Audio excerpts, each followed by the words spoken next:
Today, I want to start a series on publishing. I want to talk to you about three separate issues. One, what happens if you want to start a publishing company? And just give you some considerations on that. I also want to talk to you about the types of publishing deals that are out there in the music industry. And then third, just some general considerations that you should think about when dealing with publishing issues in the music industry. First, what are the 5 steps in setting up a publishing company? A lot of songwriters and musicians and other entertainment industries get into the publishing business, and there's some things you should think about if you want to start a company. The first thing would be is, what is your business structure as a publishing company? Do you want to be a sole proprietor? Do you want to have a limited liability corp? Do you want to have a general partnership if you have someone that you're going to work with?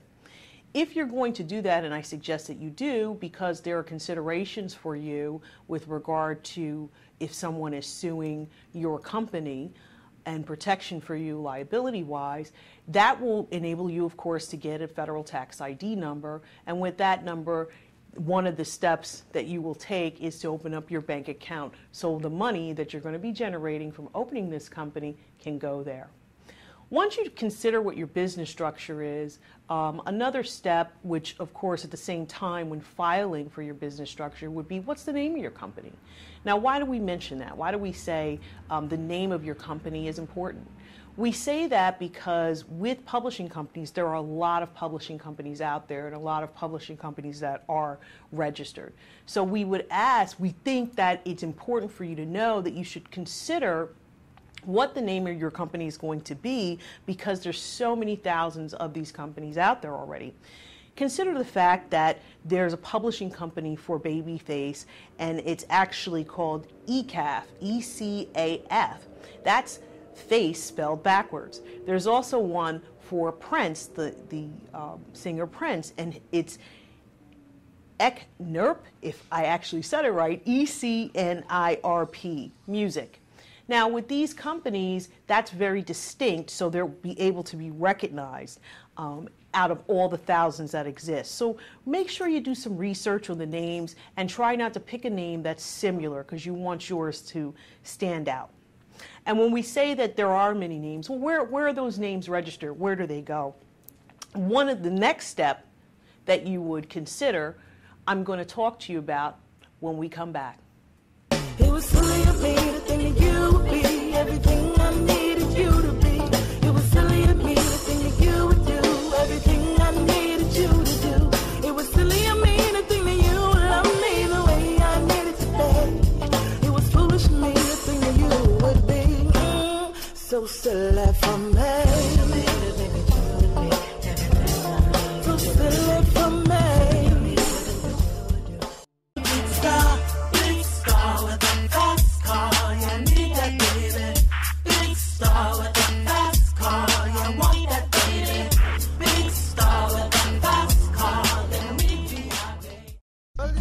The girls them anaconda alongside no other than the one she queen.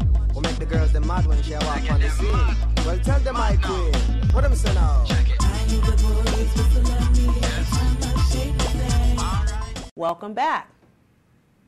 When I was last speaking, we were talking about naming your company, naming your publishing business. Why is that important? Well, we said there were thousands of names out there, so you want your business to be recognized. Now, that name is not only going to go to the Secretary of State when you file your business structure, but you also will register with one of the performing rights organizations, and that's another step, BMI, ASCAP, or CSAC.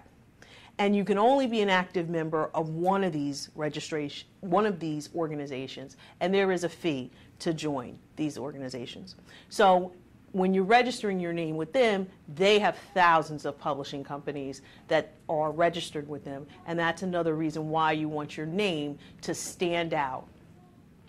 Another consideration, and the last consideration that you should think about, is contacting the Harry Fox Agency. This is an agency where they issue mechanical and digital licenses to collect money on your behalf. And of course, that's important because you want to be able to get your money collected for the use of your songs. Thank you so much for tuning in on this first part about publishing.